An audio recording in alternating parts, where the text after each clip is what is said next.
राधा।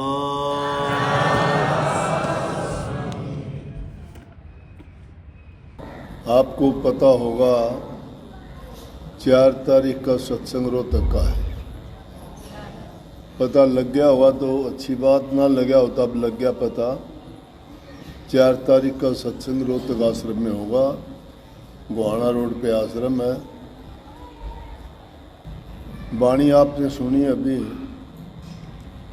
पलटू साहब की वाणी थी। पलटू साहब ने बहुत स्पष्ट शब्दों में एक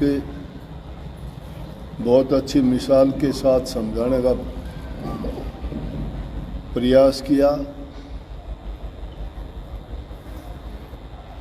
उसमें पारस का जिक्र आया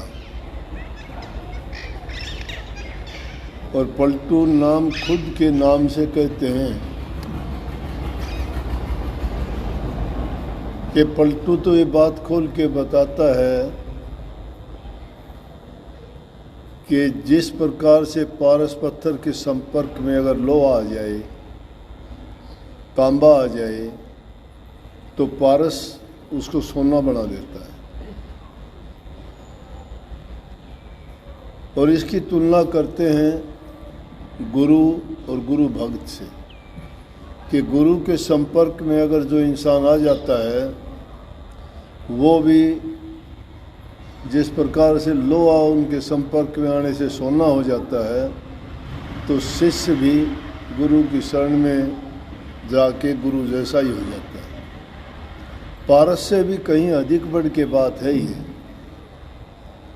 पारस में तो इतना ही गुण है कि वो लोहे को सोना बना सकता है, लेकिन गुरु में वो ताकत है कि वो शिष्य को अपने जैसा ही बना सकता है। पारस लोहे को पारस नहीं बना सकता, लेकिन गुरु शिष्य को अपने जैसा गुरु ही बना सकता है। लेकिन लगा दी पलटू साहब ने, बेबसी दिखाई कि पलटू क्या करे। पलटू उस चीज़ का क्या करे जब लोहा ही खोटा हो।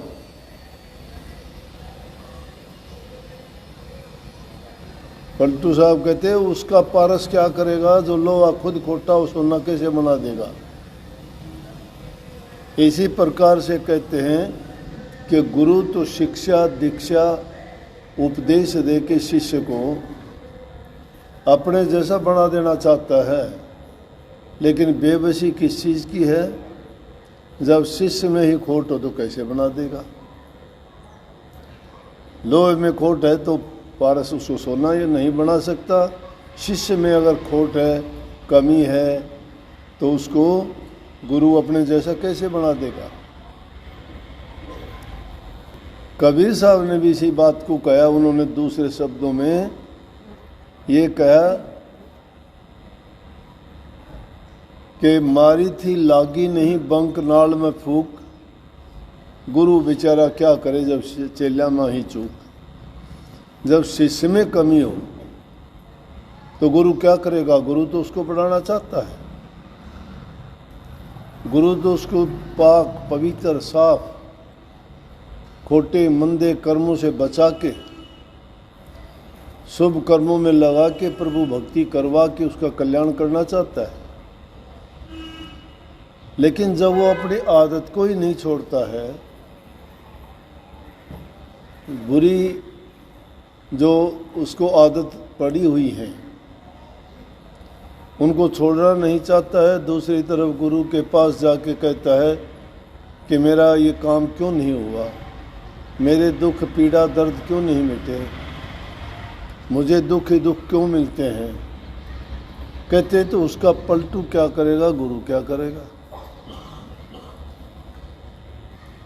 फिर दूसरी तरफ भक्तों के लिए साफ बात पलटू साहब ने वाणी में ही कही कि जब तब के करने से, पलटू जब तब करने से सरे ने एक को काज,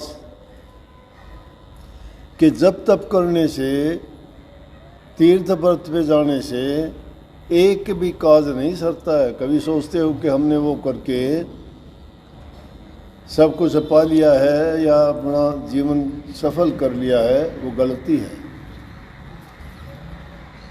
काज क्यों नहीं सरता। क्योंकि वो बारी दिखावटी चीज़ है, उससे हमारा कोई सुधार नहीं। भक्ति है तो लौकिक भक्ति है, वो दुनियादारी में दिखावे की भक्ति है। पूजा पाठ करते हो, यज्ञ हवन करते हो, लेकिन मन में जो बुराइयां थी वो तो एक भी छोड़ी नहीं हमने। तो पूजा पाठ करना, व्रत करना, उनसे कौन सा काज सरेगा? उन काजों से संवारने के लिए कहते हैं पलटू साहब, अगर तुम अपने काजों को संभालना चाहते हो, अपने कर्मों को सुधारना चाहते हो, अपने जीवन में सुख शांति समृद्धि और खुशहाली चाहते हो, तो अपने कर्मों को सुधारो। इन बनावटी पूजा पाठों में, तीर्थ व्रतों से तुम्हारा कल्याण उद्धार नहीं होगा। और दूसरी तरफ कह दिया तुम्हारी हालत क्या है कि पलटू में रोवण लगा, देख जगत की रीत। जगत की रीत क्या है कि अब मैं जगत को कैसे सुधार दूं? जगत वालों की तो रीत ये है, मतलब बुराई की तरफ दौड़े जाते हो, अच्छे काम की तरफ आप मुंह नहीं करते। उल्टा काम है कि अच्छे काम की तरफ से मुंह मोड़ के गंदी तरफ को तुम भागे भागे जाते हो, जिसमें सभी प्रकार की बर्बादी होती है। धन की बर्बादी, समय की बर्बादी, और जो तुम्हारा मुख्य काम है उससे भी भटक जाते हो। मुख्य काम हमारा क्या था? भक्ति करके इस जीव का कल्याण करना था, लेकिन उन बातों को कोई मानना नहीं चाहता।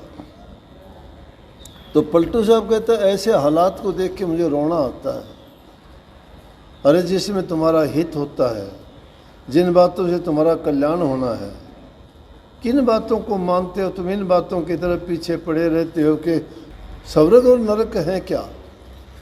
वो हमारे कर्म है, स्वर्ग और नरक। स्वर्ग नेक कर्म है, परहित है, पर उपकार है, दया है, दान है, प्रेम है, सेवा है, ये स्वर्ग के लक्षण है। और नरक के लक्षण क्या है? ईर्ष्या है, निंदा है, बुराइयां हैं, दूसरे जीवों को कष्ट देते हो,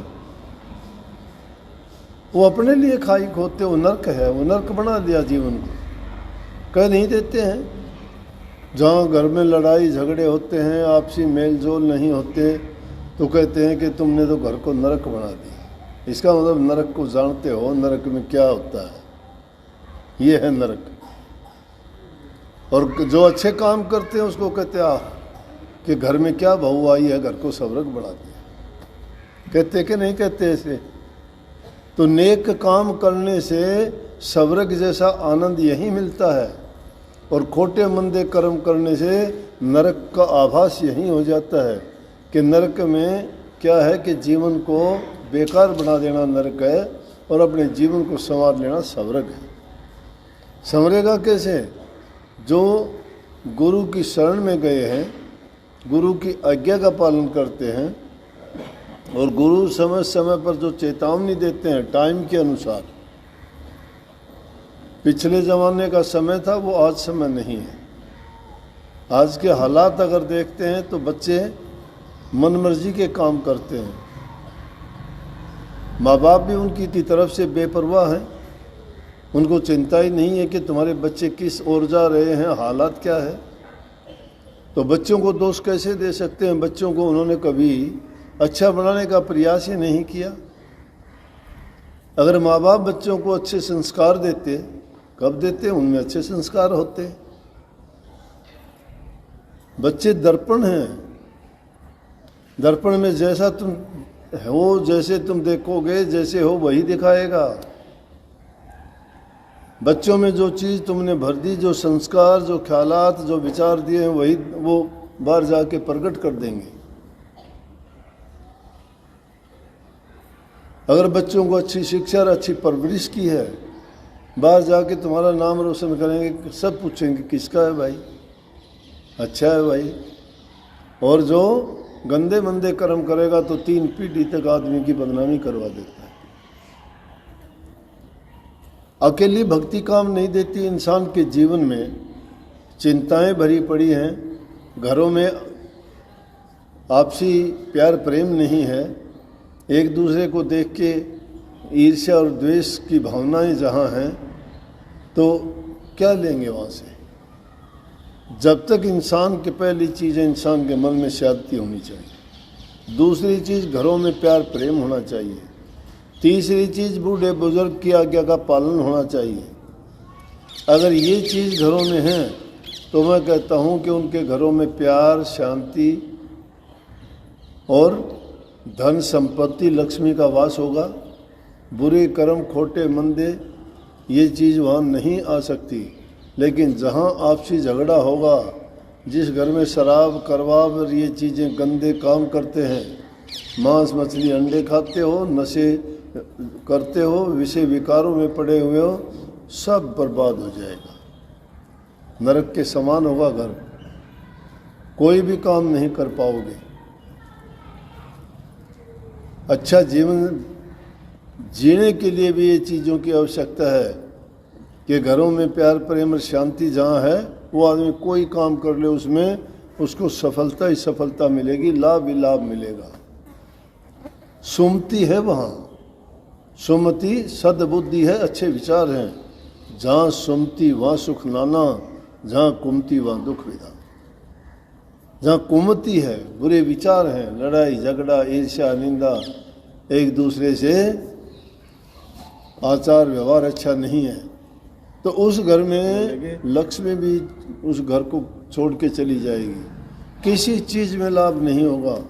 एक दूसरे को मारने को दौड़ेंगे, खाने को दौड़ेंगे, दुश्मनों जैसा बर्ताव होगा, बहन भाई लड़ेंगे, पत्नी पति लड़ेंगे, भाई बहू लड़ेंगे, घर में सास बहू लड़ेंगी, एक भी तो इन कामों के करने से एक भी काज नहीं सरता। पलटू साहब ने उसी हालात को देख के कहा है कि अगर इस जीवन को सुखी और अच्छा जीना चाहते हो तो अच्छे विचार और ख्यालात रखो, सद्गुणों को अपनाओ, बुराइयों से बच के और दूर रहो। और ये चीज़ जहाँ होंगी, जिस घर में होंगे, वो कोई भी काम करो उसको लाभ भी लाभ होगा, कभी हानि नहीं हो सकती। रही पारस की बात, पारस क्या करेगा? पारस के नज़दीक भी नहीं जाते, पारस की बात ही नहीं मानते। गुरु पारस है। गुरु तो उस कुम्हार की तरह से है जो तुम्हारा खोट निकालता है घड़ घड़ के। एक महात्मा था, उसके पास पारस पत्थर था, तप करने के लिए जंगल में जाया करता, कुछ समय लगाता था साल में कि भाई एकांत में जाके और कुछ समय में प्रभु की भक्ति में लीन होके अपना भक्ति करूँगा, नाम की कमाई करूँगा। और कुछ समय के लिए जब मौसम खराब होता तो बस्ती में आसपास आके रुकता था, रहता था। तो उसने एक दुकानदार को देखा, वो बहुत गरीब था, उसको पारस पत्थर था, महात्मा का मैंने क्या करना है, ये बेचारा गरीब है, आते जाते उसके पास रुकता था, नदी के पार जाना होता था, उसमें उसकी छोटी सी दुकान थी, उसको दया करके उसको पारस पत्थर दे दिया कि ये ले भाई। वो कहने लगा जी क्या है ये? बोले भाई ये पारस पत्थर है और इसका गुण ये है कि इसको लोहे से छू देगा सोना बन जाएगा, तेरी गरीबी दूर हो जाएगी, बना लेना, मैं इतने दिन के बाद आऊँगा। महात्मा चला गया, उसको दे दिया। उसने उठा के और वो रख दिया। महात्मा ने तो अपने टाइम पे आना था, उसने सोचा क्या करूं, गया लोहा लेने के लिए बाजार से कि सोना बनाऊंगा, जाके भाव पूछा, बोला भाई ये तो महंगा है, पैसे तो थे ही नहीं उसके पास, कम थोड़े थे, ये थोड़ा सस्ता होगा जब ले लूँगा। वापिस आ गया। फिर कुछ दिन के बाद फिर गया, उससे भी महंगा मिला। बोले अब इससे अच्छा तो पहले ले लेता तो ही ठीक था, ये तो और महंगा हो गया, और इंतज़ार कर लेते हैं, थोड़ा सस्ता हो जाएगा। फिर कुछ दिनों के बाद फिर गया, जाके पता किया तो फिर भी महंगा ही था। कहने का मतलब यह है, जितनी बार भी वो वहाँ गया और ये सोच के वापस आ गया कि मेरे पास इतने पैसे तो नहीं है, लोहा कहाँ से खरीदूं। उसको ये नहीं पता था कि कैसे जैसे तैसे करके अगर लोहा खरीद के उससे करता तो सोना बना लेता। अब पारस बेचारा क्या करे, पड़ा रहा वो तो, फिर किसको बना दे। महात्मा ने तो टाइम पर आना था, आके देखा तो उसकी वही झोंपड़ी, वही छोटी सी दुकान, वही चाय कप धरे, वहाँ चाय बनाता है पिलाता है लोगों को 8-8 आने में। महात्मा देख के कहने लगे, अरे मूर्ख, ये क्या तेरी हालत है, इतने दिन में तो तेरा जो है बहुत बड़ा कारोबार हो जाना चाहिए था, लेकिन तेरी हालात क्या है, तो वैसे ही है। बोले क्या किया तूने, लादा है मेरा वो पत्थर। बोला जी अभी तो मैंने कुछ किया ही नहीं। क्यों नहीं किया, कितने दिन गए। बोला जी मैं पता तो करता रहा, लेकिन लोहा महंगा मिलता रहा बाजार में, इसलिए मैं लोहा नहीं ला सका। बोला अब मैं तेरे पास नहीं छोड़ता, अब तो मैं लेके जाऊंगा, तेरी गलती है, तूने टाइम था जब नहीं किया। इंसान की ये हालत है, इस समय है हमारा अच्छा करने के लिए। पारस पत्थर सत्संग है, गुरु है, जो उपदेश देते हैं वो है। उन बातों को अपना के तुम अपने अच्छे विचार सोने से भी महंगे बना सकते हो, पारस पत्थर से भी महंगे बना सकते हो। विचार गिराता है, विचार इंसान को उठाता है। तुम्हारे विचार जब बनते हैं तो वही काम करते हो, जो विचार नहीं बनता नहीं करते। मन के बहकावे में आ जाते हो, मन कहता है वो काम करते हो, मन कहता है ना आराम करेंगे सोएंगे, नहीं होता, क्या ज़रूरत है, पेट भर गया, काम चला हुआ है, क्या करेंगे करके। मन ने कहा ऐसा, अच्छा नहीं कर पाए, समय गंवा दिया, और समय जब चला गया आखिरी टाइम में फिर दिल मिलाते हो कि हो भक्ति कर लेता हूँ, चलो बुढ़ापे में क्या भक्ति करेगा, जवानी में नहीं की उसने। जब शरीर स्वस्थ था, समय अच्छा था, सत्संग मिलते थे, हालात भी तेरी अच्छी थी, उस टाइम में जब कुछ नहीं कर पाया तो अब तेरे पास करने के लिए है ही क्या। ना अब तेरा तन काबू में है, ना मन काबू में है, ना तेरा ऐसी सामर्थ्य रही है कि जिससे तू कुछ अच्छा कर पाए। तो इसी प्रकार से हम अपने समय को बर्बाद करते हैं। वर्तमान काल सबसे अच्छा समय होता है, और इसको अगर हम ऐसे ही सोच विचार करते करते खो देंगे तो फिर पछतावे के सिवाय तो कोई परिणाम मिलना नहीं है। इसलिए इंसान का चोला हमें मिला है, समय है, सत्संग हमें मिलता है, शिक्षा मिलती है, नेक काम करो, बुराई के काम छोड़ दो, जितना शरीर से कर सकते हो तद की सेवा करो, मन में अच्छे विचार रखो, प्रभु की भक्ति करो। सारे काम करते हुए कर सकते हो, भक्ति कोई अलग चीज़ नहीं है।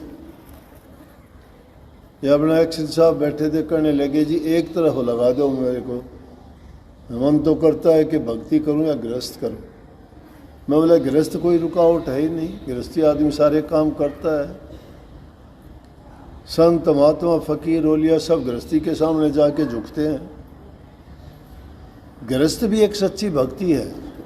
उस गृहस्थ को अगर सही तरीके से जिया जाए तो मैं कहता हूँ भक्ति ही गृहस्थी आदमी कर सकता है।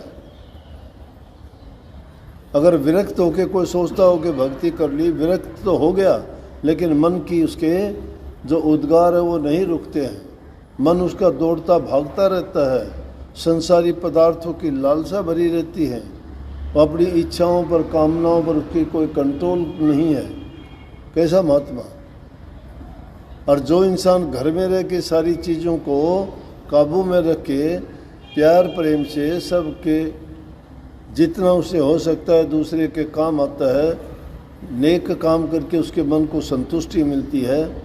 जब अपना समय निकाल के वो सोचता है वो आदमी कि मुझे समय नहीं मिलता, और उसमें भी वो समय निकाल के प्रभु को याद करता है, तो उसके हर कर्म में पवित्रता होती है, क्योंकि नेक काम करता है, सच्चाई के रास्ते पे चलता है, उसको प्रभु और प्रभु की भक्ति याद रहती है। वही आदमी अपने जीवन को सार्थक बना सकता है। गृहस्थ कोई बुरी चीज़ नहीं है, गृहस्थ के बिना कुछ भी नहीं है। इसलिए आपको सारे अवसर मिले हैं, आप गृहस्थ मिला है, अच्छा समाज मिला है, सत्संग मिला है, गुरु मिला है, नाम मिला है, तंदुरुस्त शरीर, परमात्मा ने बहुत सुंदर शरीर दिया इंसान को। क्या कमी है, क्या कमी है? पांचों ज्ञान इंद्री देखो, कर्म इंद्री देखो, इंसान जो चाहे कर सकता है। लेकिन ये शैतान के काबू में आ गया, मन के काबू में आ गया, ये ठगनी के पंजे में फंस गया। माया के दलालों ने इसको इस संसार में ऐसे घसीट घसीट के बेवकूफ़ और पागल बना दिया। कोई किसी लोभ में, कोई किसी अभिमान में, कोई किसी स्वार्थ में अपने आप को बर्बाद कर लेता है। इसलिए पलटू साहब ने कही कि संतों से तो मुख मोड़ के चलते हैं, दुनियादारों के आगे गिड़गिड़ाते हैं, उनके पैरों में पड़ते हैं। क्या देंगे वो? क्या मिलता है उन लोगों से जिसकी दुकान में उमाड़ नहीं है, जो तुम्हें सुख दे सके, शांति दे सके। तुम तो उन निठल्ले लोगों के पास जाके उनकी निठल्ली और बेवकूफ़ बातों को सुन के समय बर्बाद करना तो अच्छा लगता है। महात्माओं के पास बैठ के उनकी गोष्ठी, उपदेश और संदेश को सुन के अपने विचार बदलने में तुम्हें बहुत कष्ट होता है। इसलिए अपने जीवन को संभालने के लिए महापुरुषों के वचन सुनो, उनका संग करो, उनके दर्शन करो, उनसे आशीर्वाद लो, जीवन सफल होगा। आशीर्वाद। राधा।